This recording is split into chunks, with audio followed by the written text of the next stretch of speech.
What's up, everyone? You're currently playing FNCS Majors Finals. Clean rotation towards the side, just under the island as well. They're right faced up, right next to Clix's trio. Little do they know, they kind of swung around the side here.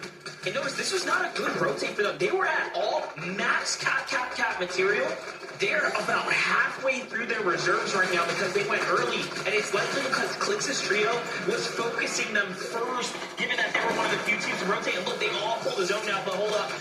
Pause that story really quickly as Pollo Aqua Majors are finding themselves in absolute shambles territory here. Pollo, the last man standing here for the trio, trying to keep his essential 5th place position alive right now, but how much can he do as he's got a maximum draw pull halfway through the mats here, Jacob? This is not good. Yeah, this is a nightmare. It's going to be tough. A good thing he does have the materials. He does have the gold splashes and the kneecapper, so he can close the distance in the blink of an eye. But a max pull, never easy for anybody, especially when you have a team just like this, looking so far into the distance from the top of the Shogun's Island.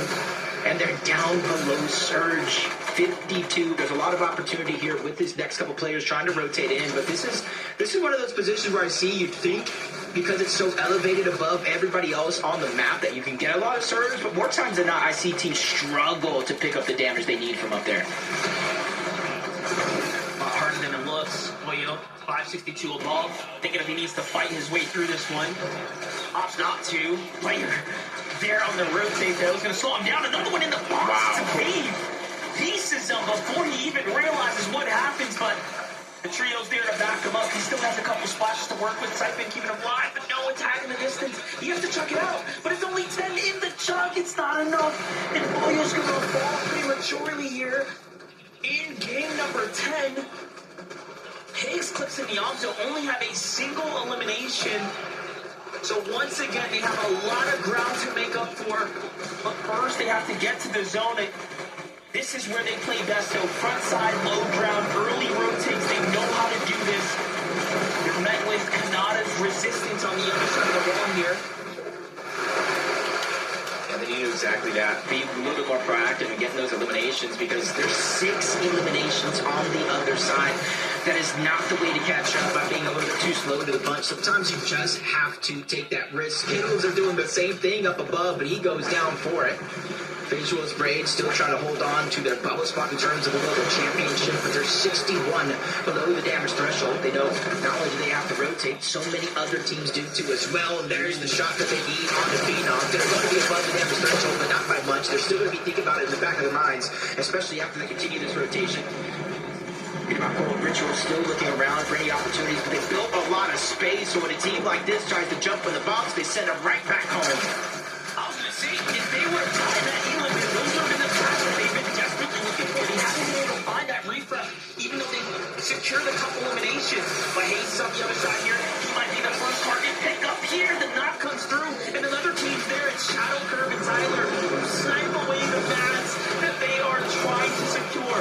Gold splashes come out. Meanwhile, on the low ground, Clix is on the move, but Peter, Live, Cold, and Ritual are recognizing danger is approaching.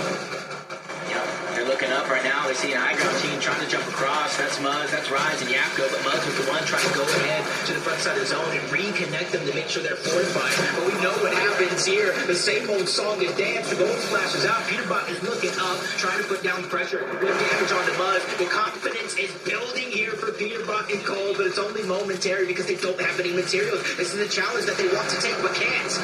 They're already committed. I mean, at this point, they have to finish the job.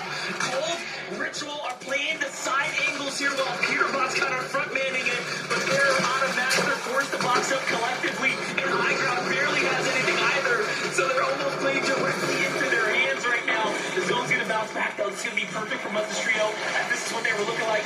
Peterbot puts it all on the line, though. He said 7 mats. That's all I need to go up and take this High Ground from you, and Japco gets melted. That is just insane yet again, but we still have Higgs and Yamzo down below. The space that they created, they're trying to make it work. But Higgs, it looks like he got lost into the fray, trying to reunite. The splashes are coming out, doing what they can to keep him alive. Yamzo is here, trying to take space, but they don't have build monster, so it's all or nothing, and Booga goes down. They find a key elimination, and then refresh that's keeping them going. And Higgs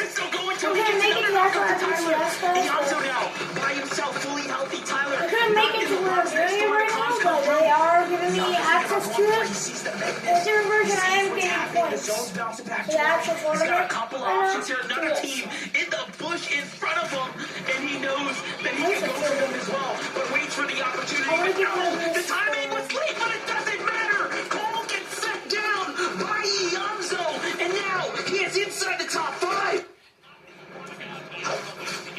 I won there too. Peterbot's down as well. These are the difference-making points here. The eliminations, the placement. But now he's in a tough situation. 3v2, v1 situation here. Yamzo, if he could just get one more elimination, one more placements, they can put him within reach of that top spot. But it's Curve trying to heal off backside of zone. But he's making a quick dash to the front. Into Yamzo he goes. Haymaker to the outside of the zone. He gets the elimination. Yamzo is second, but it's Donnie. It's Joji. It's Craze. Thieves of the night. They steal away the game. They may have won the game, but the eyes are on the prize for Zoe. Just like crazy in the end game there alongside him. What a game 10 that was, keeping it so interesting. And it makes you look at the bigger picture. Muzz, Rise, Jacko, one of the only teams we're seeing on the North American region unafraid of going for height. Really keeping it so interesting for us there. And then Peterbot consistently willing to kind of contend it as well. Donnie, Crazy, and Joji couldn't have had better timing though as they go up. And look, they didn't even have anything. They were down to scraps and they find themselves a huge victory out there. Zeke in game number 10. Bro, I'm gonna pass out. Okay. No. We'll have to talk about Yamzo after the break. Right now, we got to give it Joji, Donnie, Craze. Game number 10, the victory royale. At the end of the day, right, we're still playing for prize money. For them to just go ahead and pick up this VR. We've got momentum. We just have to carry that momentum forward, Kelly. If we can do that, we're playing for life-changing amounts of money. Yeah, unfortunately, we weren't watching too much of them in the end game here because just so much was happening, but I love that we get a second look right here, and it actually looks like they were able to hold high ground. Obviously, Muzz's trio did eventually go down there, so only holding high ground for a few moments in these final fights, but Donnie, Craze, a duo going up against two solos, Yamzo just putting on such a clinic for the low ground solo clutch. But again, once more, Joji, Donnie, Craze, congratulations on your first victory royale of the tournament. I mean, 345 points is actually crazy, right? Like, once these kind of games happen, sometimes we forget. These teams can get 100 points very, very quickly, right? So I know Zeke was kind of calling out, hey, listen, playing for prize money. Yeah, for sure, right? Jump yourself up a couple of spots. But a couple more games like that, you could potentially maybe tweak into one of those qualifying spots. I don't know, probably too hard. I'm wishful thinking right there. Yeah, we gotta imagine to get that victory royale. Remember, they had to have stolen high ground from Peterbot's trio at some point, which is just so interesting. Great win from this trio.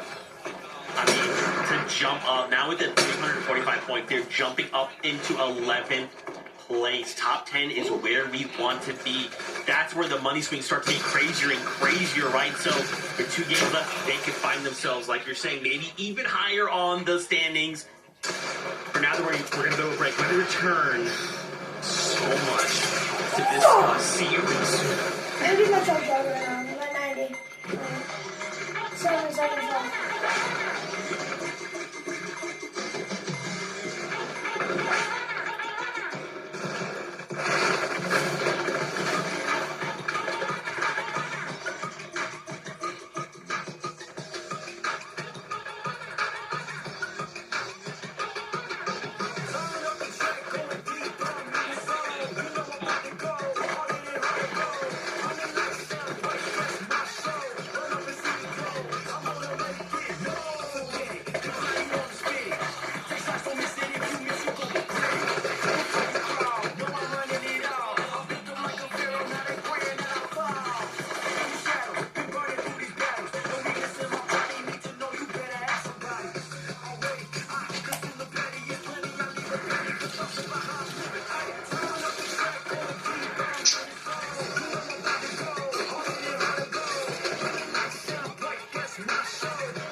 Bye guys.